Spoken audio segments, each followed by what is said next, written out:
What's up, everybody, and welcome back to Fireside Giants. I'm your host, Anthony Rivardo, joined by my co-host, Alex Wilson. And the Giants wrapped up their 7th practice of training camp today, and it was a major bounce-back performance from quarterback Daniel Jones. Of course, as you know, in yesterday's episode, we discussed how on Tuesday, it was a bit of a struggling performance from Jones and really the Giants' offense in general. Today, not the case. The offense definitely got the better of the defense. A lot of deep shots to Malik Nabers, to Jalen Hyatt. Some big-time plays created by Jones, his strong arm, and the offense, and a lot to be excited about. But also, some interceptions by way of the defense. Alex Johnson, undrafted free agent, rookie defensive back, had 2 picks today, and apparently has been playing really solid football throughout training camp. So a lot to talk about, a lot to unpack, and we'll, of course, go ahead and dive into all of it, discuss the players who stood out, discuss the players who struggled, and everything else in between. But before we dive into all that, make sure to leave a like if you enjoy this episode, subscribe to the channel if you're new, ring the bell so you don't miss an episode, and comment your thoughts down below in the comment section. If you're listening on Apple or Spotify, please make sure to leave us a 5-star review. Go ahead and follow us on all of our social media channels at Fireside Giants. Without further ado, Alex, how are you doing today, my friend? And what is your initial reaction to day 7 of training camp for the New York Giants? I'm doing pretty great. And listen, this is a really big bounce back performance with Daniel Jones. Had a couple of pretty bad practices leading up to day 7. And today he had some really nice. So I saw a couple. One to Theo Johnson across the middle that looked really, really nice. Obviously the Nabers one on that double move. I mean, I'm starting to think, Anthony, like, is Nabers this good or is our secondary this bad? You know, like that's kind of what I'm trying to figure out right now. And listen, like right now I kind of feel as though it's just Nabers being that good. So I'm pretty excited to see exactly how the secondary starts to respond and acclimate to having a player of this caliber. Like you want to see them win some reps, right? Because if they're not winning against a rookie, if their secondary is not able to like hold their own against a rookie receiver, guys like Devonta Adams, like guys like Justin Jefferson and Tyreek Hill, and they're going to get completely cooked. Like they're going to get cooked. And that's scary for me because that is a major liability and they will pick on these guys. I know that, you know, Daboll and Shane Bowen have said like they like Cordell Flotz and I think he's doing good. But I mean, that double move, like he didn't even stand a chance. He was 7 yards behind, there, and Malik Nabers. And I know that it's practice and I know that, but these guys, like, they're not making any plays. Some of these guys, like, they're just not making any plays, and that's kind of disappointing to see up to this point. I know Nick McCloud has had some good moments, so I like to see him on the outside a little bit more. I know Andrew Phillips has looked really solid in the nickel spot, but that CB2 slot job is very much up for grabs right now. They need the reps. They're going to get them over the next couple of weeks, if not the next month, and if they don't take big, substantial steps forward and showcase a little bit of potential during preseason games, they may have to go out and get a veteran. So, like, we'll see how this progresses. It's still early, plenty of time to get under, kind of get some experience under their belts and try to take steps forward. But, I will say that Tyrone Tracy, running back, still making waves, really, really looking good here. I saw he had a run today. It looked like he wasn't even close to being caught by anybody. He would have maybe even scored on it. He looked really good. I think that his ability to create yards after contact, led college football last season with Purdue. 4.44 yards after contact, the highest of any running back in the class. Like, that's really, really exciting for the Giants, who got him in a late round pick, fifth round. So, you're looking right now at this offense, some really fun new pieces here to consider. And then on the defensive side, Shane Bowen did say that Dane Belton is the starting free safety for now. He said that it's his job to lose. So Tyler Newman, who hasn't practiced, and he said it's really hard to improve when you're not practicing. Obviously, we agree there. Anthony, what do you think about the free safety spot with Dane Belton getting these starting reps, being the starter until proven otherwise? At this point, I agree. I think give him an opportunity to win that job. 4th round pick, showed some upside at times. If he can clean up some of his tackling issues, he can be a very effective free safety. And Newman, I like him a lot. I think long term he probably ends up being the free safety, the starter there. But has a little bit more size, 6'2", 210 pounds, like an inch taller than Belton, a couple pounds more. So I do think that long term he ends up with the starting job. But Belton, being a competent player there, that's a great sign. If he could turn into a Julian Love-esque type of player where he could play some free safety, play some strong safety, I'd be happy with that. You know what I mean? I think that would be exactly what you want, having good depth there. What are your thoughts so far with Belton getting those first team reps? Yeah, I'm excited to dive into this free safety position battle because that's what it's become. But before I touch on that, I do want to touch on one of the points that you made about the secondary. And I'm pretty much repeating a point that I made a couple episodes ago. With Malik Nabers, yes, he's absolutely torching everybody he's going up against. But this is what I expected of him. He holds the record for the most receiving yards in the history of the LSU football program. he's a special talent. Nobody should be able to guard him. I would be more concerned if we weren't seeing daily Malik Nabers highlights than I am concerned by the secondary because we're seeing daily Malik Nabers highlights. Like, Cordell Flat wasn't anywhere close to him on that double move, and Nabers caught that deep touchdown pass. He shouldn't be anywhere close to Malik Nabers. It's Malik Nabers. And in a few years, we're going to remember this, and we're going to look back on this and say, yeah, we all should have seen this coming because he's going to be an absolute superstar. So my concerns with the secondary, again, unchanged. I've always been concerned with the CB2 spot, dating all the way back to January when we started having these conversations. Nothing's really changed for me by seeing Malik Nabers tear these guys apart. Again, he's a historically good player in the collegiate level. I think he's got potential to be a historically good player at the NFL level. So I'm not concerned by seeing him tear up these guys. You are right, though. Maybe we see a veteran come in at some point. But right now, I think that it's really just going through the motions of a really talented player stepping on the field and getting the best of these guys because he is that good. Not that the secondary is that bad, but we'll see how it progresses. Obviously, we want to see a little bit better football play from that CB2 spot. But now looking ahead to that free safety position, Malik Nabers hasn't been getting the better of those guys. Those guys are looking good. I like what we've got in the free safety room, right? Dane Belton has had a couple interceptions through training camp. He's obviously taken the lead there as the starting free safety with Tyler Nubin sidelines. But Nubin did return to the practice field today, missed quite a few practices with a sore calf, and obviously missing that time gave Belton the opportunity to earn that starting job. Shane Bowen told reporters today that that starting free safety job is Dane Belton's to lose. And I will say a few things here. First of all, I'm excited about Tyler Nubin, and I agree with you. Probably long-term, he is the starter at that free safety job. But it's been a long time coming for Dane Belton. And what I mean by that is he's played like 686 career defensive snaps through 2 seasons. But in those snaps, he's had like 4 total interceptions and 4 total fumble recoveries. Somehow, someway, every time that kid is on the football field, the football is in his hands. He's very productive. He is a ball hawk. He just has a nose for the football. And Belton has just been kind of buried on this depth chart because the Giants have had this really talented free safety in Xavier McKinney. He leaves this offseason, and Dave Belton takes over. And honestly, like I said, it's been a long time coming. He's deserved some of these starting snaps and opportunities for the past 2 years, and I'm glad that he's finally getting this opportunity as he enters year 3 of his career. But this is going to end up becoming a position battle. And it's not one that we expected, Alex, because at the beginning of the summer, we thought that Tyler Nubin was probably going to step in as a starting free safety and maintain that job. But that injury really opened things up. And now I think the most exciting battle that we're going to get all summer is going to be between Nubin and Dane Belton. But what I will ask you about this, Alex, is yes, Belton has gotten off to a head start here for the starting free safety job. What can Tyler Nubin do to potentially give him a run for his money? Maybe steal that starting job back? Like, how does this become more of a competition for Tyler Nubin this summer?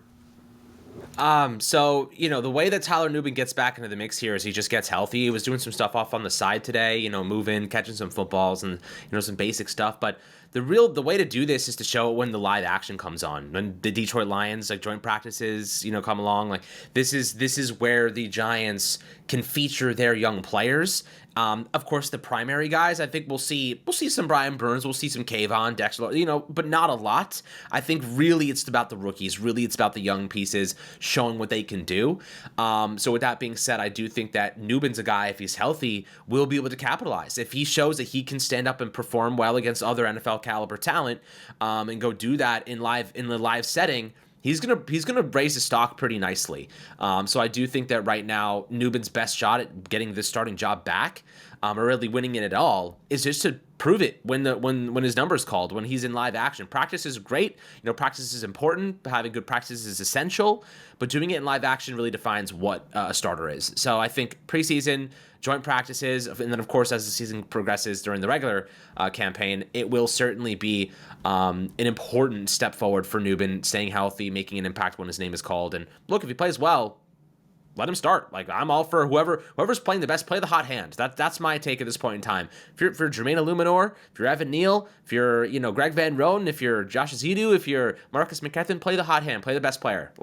There is no time to waste if you're Brian Dable and Joe Shane playing guys who are not going to give you the best possible chance at winning football games, right? Their jobs, listen, if they have a really bad season and disappoint, there's a very real possibility that people are calling for them to be fired after this year. I don't know if they should be. I don't know what the process is going to look like. It depends how the season unfolds. But if they underwhelm again and they don't put together at least a competent, competitive season, there's going to be a lot of takes coming out there saying that they should be on the hot seat. And I don't think they want to be on the hot seat, right? So they have to win football games, which means playing the best players. So if Nubin's the best opportunity for them to win football games and making an impact at free safety, he should be the one starting. But again, cornerback, another situation where you're looking at yourself saying, listen, if Cordell Flott, Nick McLeod, these guys don't show that they can be competent options at CB2, the Giants are going to have to go get a veteran. They have a little bit of money to spare. I know those guys like Stephon Gilmore and Xavier Howard out there still.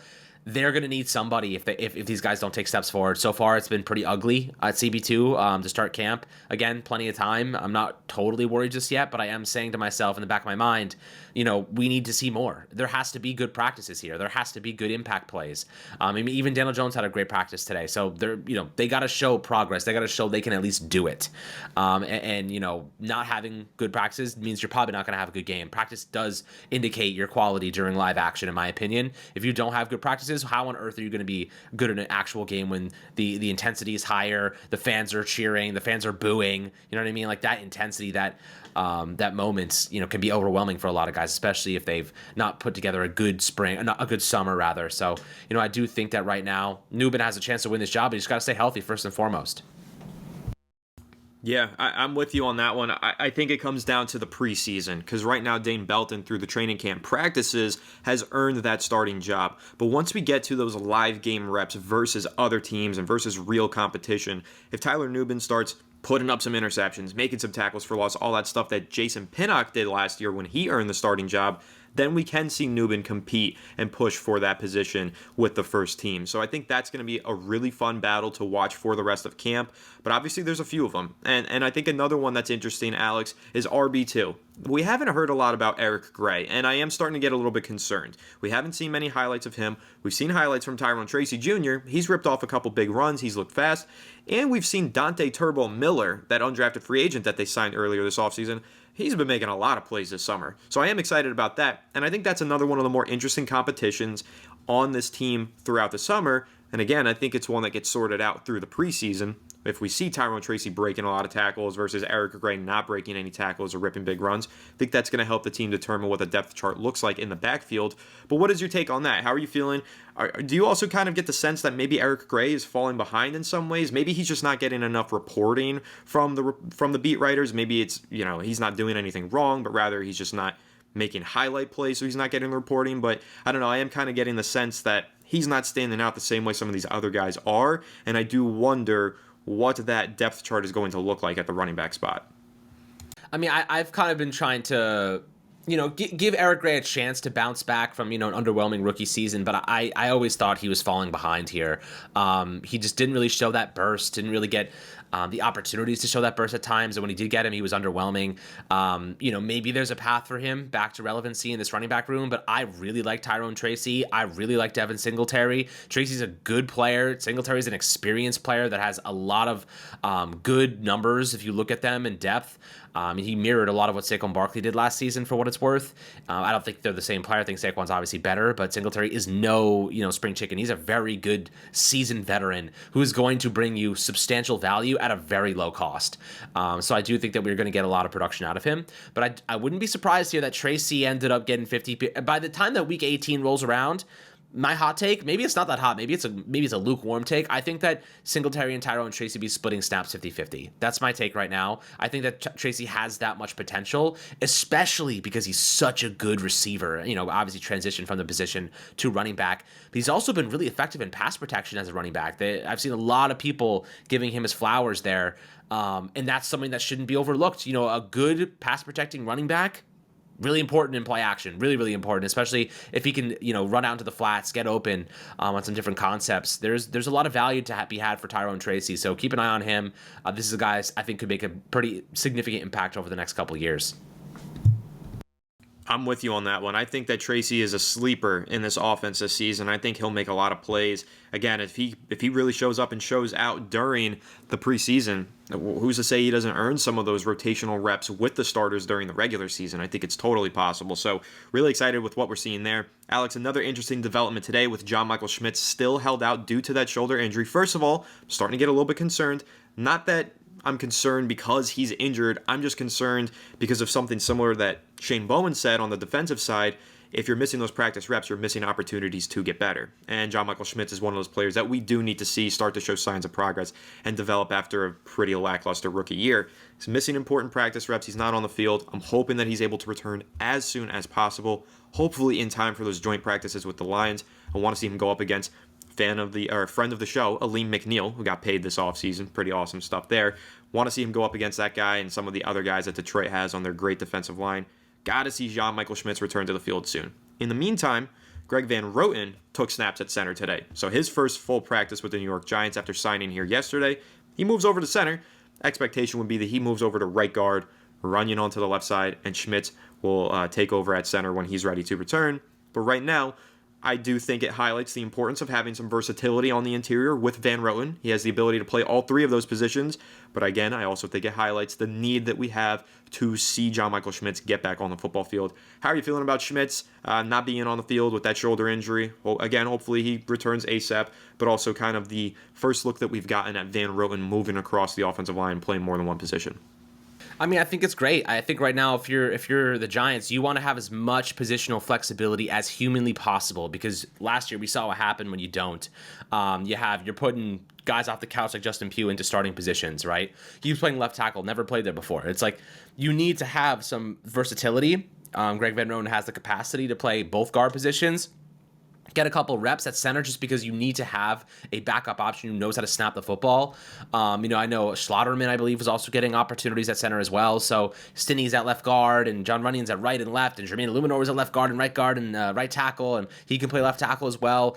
They want everyone to be able to play every position. I also think it streamlines chemistry.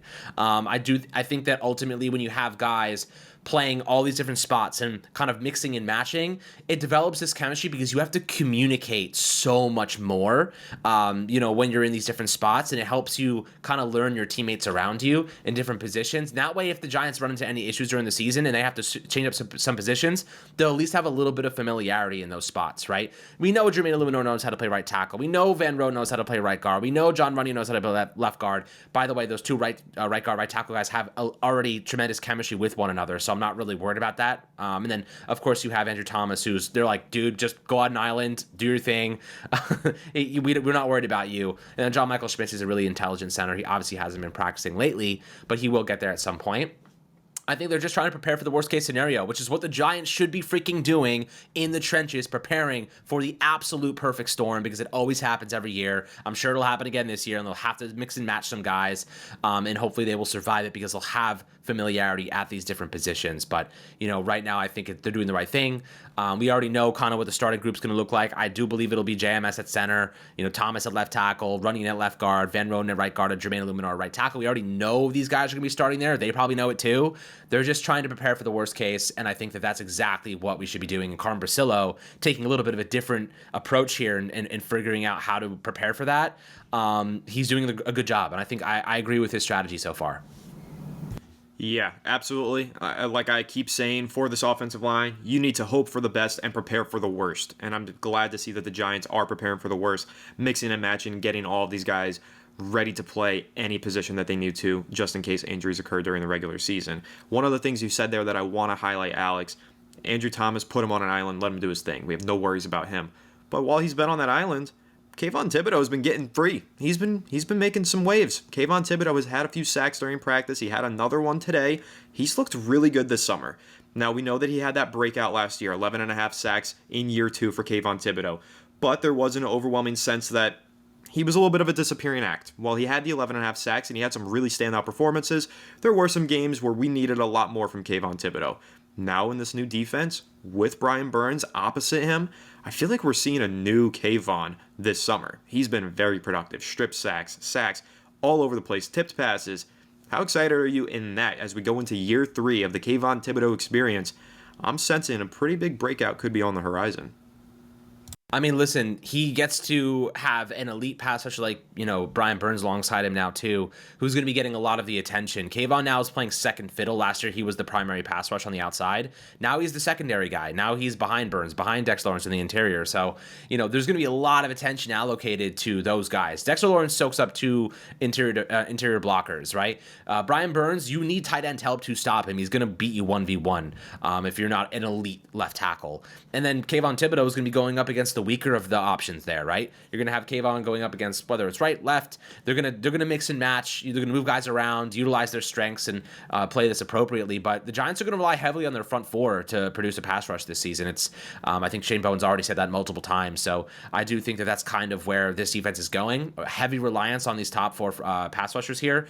I don't know who that fourth guy will be. He's probably going to be Raheem Nunez-Roche. I believe that he'll probably start in the interior. Unless a guy like DJ Davidson or Jordan Riley kind of emerges from the pile here, we'll see what happens. But those big guys, you kind of need two blockers on them. There's gonna be too many talented players in the trenches to stop. Kayvon, I think, takes a big step forward. Obviously, he's developing some chemistry already with Brian Burns, and I think they're going to rely on him a lot more to be a pure pass rusher instead of having him drop into coverage and do these things and do those things. Like, it's going to be more like, get after the quarterback, dude. This is what we drafted you to do. Not Wink Martindale's scheme anymore. So I am looking forward to him being a little bit more aggressive in that regard. 100%. Couldn't have said it better myself. I think this defensive line is going to be the strength of this defense, and I think that on offense, the playmakers are going to be the strength because we are seeing a lot of highlights from Nabers. Also, Jalen Hyatt had a couple big grabs today, and he's had quite a few throughout camp. I think you're right, Alex. I think there's a really good chance he does overtake Darius Slayton's role in the offense, and I'm very excited for that. I think those young guys are really competing hard and making a name for themselves this summer, and it's a lot of fun to watch. And everything else that we've seen from this team has been mostly positive. I don't really have a lot of negative things to say in today's practice. Again, reacting on Tuesday's practice, we mentioned how Drew Lock needs to get first-team reps at some point this summer. I'm still standing by that because even though Jones had a big day today, it has nothing to do with his performance, but rather his injury history. So we're going to continue to monitor that. Obviously, rooting for Daniel Jones. Excited to see that he had such a big day today. And if he continues to do that, then all of those rookie receiving records that OBJ holds, Malik Nabers might put them on watch. And I'm happy about that. Alex just pulled off a blockbuster trade yesterday afternoon in my Dynasty League. Moved all the way up from pick 16 to number 3. I'm in prime position to land Malik Nabers. Have him for the next several years. I'm very excited about that. And obviously, my confidence in Nabers is sky high right now. But Alex, any other lingering training camp thoughts, reactions, takeaways from day 7? Not much, man. I mean, look, I just love to see these receivers balling. Love to see Daniel Jones bounce back with a big practice. Had a really nice off-platform throw to a wide-open Jalen Hyatt. I think that we're seeing progression here. The thing about Jones is that we need to see it like 90% of the time. It can't be one every 7 training camp days. It can't be one every couple days. It's got to be every day you have to play at a high level. That's what great quarterbacks do. That's what quarterbacks making $40, $50 million do. They play at a high level every single day. So hopefully you can keep compounding this, have another great practice tomorrow as we approach the end of training camp in a couple days, and then continue forward into preseason and do some good stuff there as well. So, it's really about consistency, compounding great days, not having a good one and a bad one and a good one, not that volatility. It's not going to lead to wins in the football season. You know what I mean? You need to have consistency. So next step for Daniel Jones, have another great day tomorrow, and then we'll, move forward and hopefully compound those. And Giants, a lot to talk about, a lot of concerns in the secondary, but nonetheless, we still have lots of time. So I'm not totally worried just yet. Yes, sir. 1 week away, Alex. Preseason game next Thursday. It's going to be a lot of fun. I, for one, cannot wait. Did you realize that there's preseason football on tonight? I didn't even realize this. Someone told me this morning. The Hall of Fame game is today. Hall of Fame game. Yeah. Crazy. That's interesting. That's such a crazy... I know. It happens so fast every year, too. Like, it just pops Sneaks up. It really does. I feel like this is the earliest it's ever been. It's the 1st of August. I don't know. Crazy stuff. But football is officially back today. I'm hyped. I can't wait to see the Giants get back on the field next week and obviously to continue to cover this team and pick apart every little storyline and nugget of information that we get right here on Fireside Giants. So make sure to leave a like if you enjoyed this episode. Subscribe to the channel if you're new. Ring the bell so you don't miss an episode. Comment your thoughts down below in the comment section. If you're listening on Apple or Spotify, please make sure to leave us a 5-star review. Go ahead and follow us on all of our social media channels at Fireside Giants. Without further ado, we'll catch you on the next one. Have a good one, and let's go Giants.